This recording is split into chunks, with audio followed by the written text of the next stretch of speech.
ناظرین گزارش ہے کہ اس ویڈیو کو آخر تک ضرور دیکھیے گا۔ یہ جو جھنڈا نظر آ رہا ہے، یہ جھنڈا ہماری آن بان شان ہے اور اس ملک کی خاطر جان بھی قربان ہے، لیکن بدقسمتی کے ساتھ دیکھیں آج 23 مارچ کی تقریب میں ہمارے صدر آصف علی زرداری سے چلا بھی نہیں جا رہا اور ان کو اردو دیکھ کر پڑھنی نہیں آتی، یہ ہم پر زبردستی مسلط کیے گئے ہیں۔ خوشی کی جا رہی ہے، کوشش کی جا رہی ہے، ہمیں اس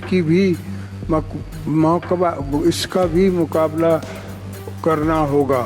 ناظرین دوسری جانب ان لوگوں نے اپنی سیاست چمکانے کے لیے ایک مرد مجاہد عمران خان کو 2 سال سے جیل میں بند کر رکھا ہے، کیونکہ عمران خان نے قوم کے سامنے اصلیت رکھ دی کہ کس طرح یہ سیاسی جماعتیں ملک کو کھا رہی ہیں۔ عمران خان جب چلتا تو پتہ چلتا تھا کہ کس شیر کا بچہ جا رہا ہے۔ عمران خان نے قوم کو جو عزت دلوائی تھی وہ کوئی اور نہیں دلوا سکا۔